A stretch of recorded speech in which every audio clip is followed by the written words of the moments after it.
على رسوله الكريم أما بعد أعوذ بالله من الشيطان الرجيم بسم الله الرحمن الرحيم قل أعوذ برب الناس مالك الناس إله الناس من شر الوسواس الخناس الذي يوسوس في صدور الناس من الجنة والناس صدق اللہ العظیم وصدق رسولہ النبی الکریم ان اللہ وملائکتہ یصلون علی النبی یا ایہا الذین آمنوا صلوا علیہ وسلموا تسلیما الصلاۃ والسلام علیک یا سیدی یا رسول اللہ وعلی آلک واصحابک یا سیدی یا رسول اللہ وعلى آلك وأصحابك يا سيدي يا حبيب الله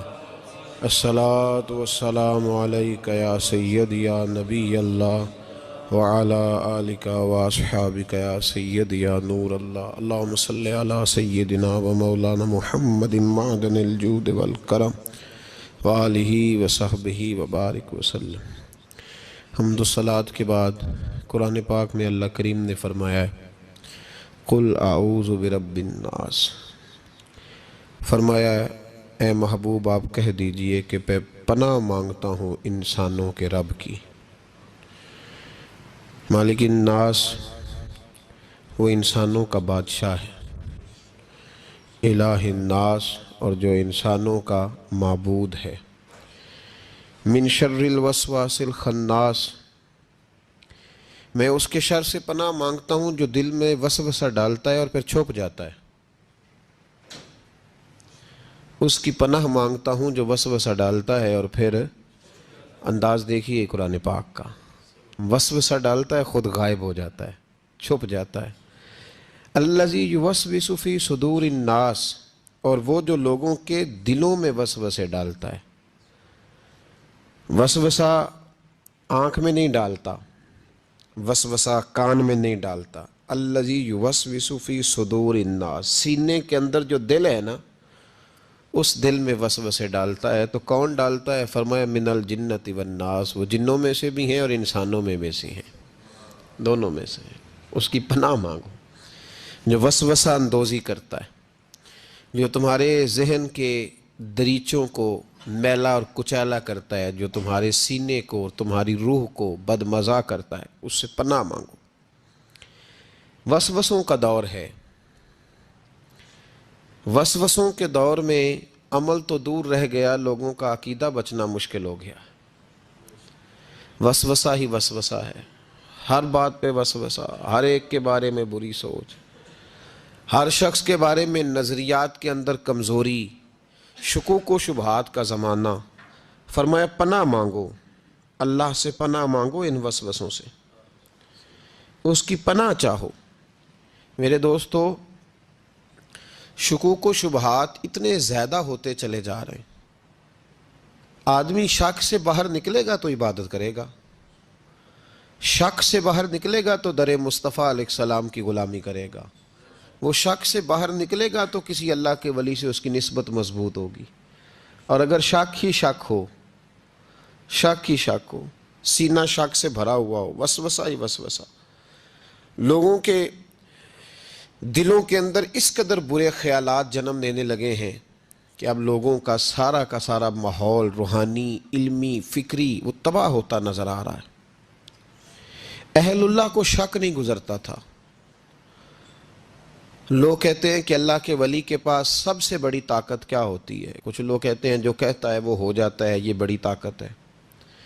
کچھ لوگ کہتے ہیں کہ اللہ تبارک و تعالیٰ کا ولی دنیا سے کٹا ہوتا ہے، یہ اس کی بڑی طاقت ہے۔ میں آپ کو درجنوں صوفیاء کی اور سینکڑوں اولیاء اللہ کے اقوال کا اگر ایک جملے میں نچوڑ عرض کروں تو اللہ کا ولی وہ ہوتا ہے جو وسوسوں سے دور ہو کے یقین کامل کی دولت پا چکا ہوتا ہے، وسوسوں سے بچ جاتا ہے، اس کا یقین تیقن مضبوط ہوتا ہے۔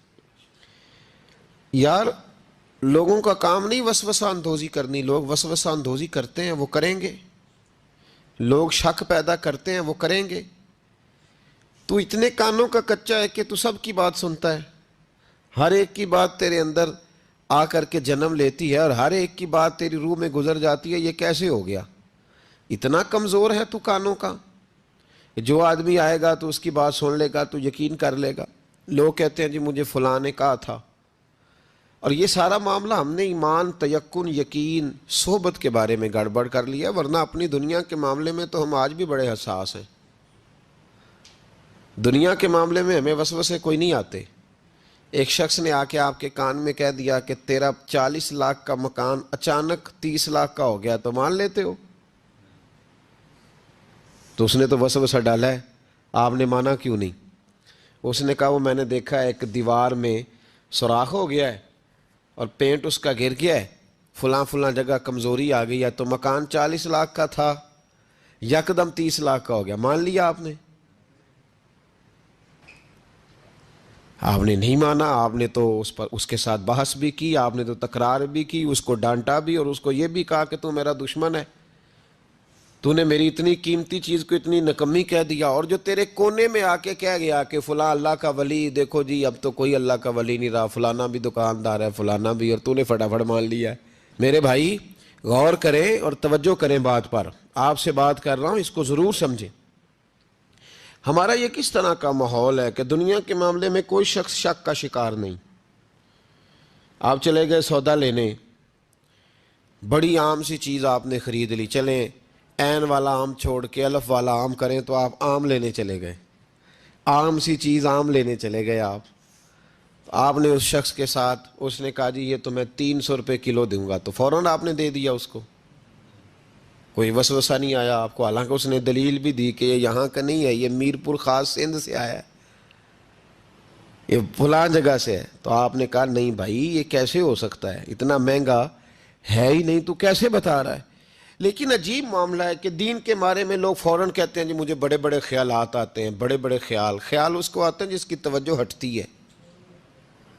ایکسیڈنٹ اس کا ہوتا ہے جو سیدھا نہیں دیکھتا، دائیں بائیں دیکھتا ہے. جس کا دھیان سیدھا ہوتا ہے اس کی گاڑی سیدھی چلتی ہے. تو نے دائیں بائیں دیکھا ہے تو تجھے وسوسہ آیا ہے، تو نے ادھر دیکھا پھر تجھے وسوسہ آیا. جن کی توجہ سیدھی یار کی طرف رہتی ہے، جن کی توجہ سیدھی یار کی طرف، جن کی توجہ سیدھی رہتی ہے، انہیں وسوسے، انہیں دیدار سے فرصت نہیں تو وسوسہ کیسے آئے گا. النظر الی وجہ رسول اللہ، حضرت سیدنا ابو بکر صدیق نے کہا تھا یا رسول اللہ ایک کی دل کی تمنا ہے کہ آپ بیٹھے رہیں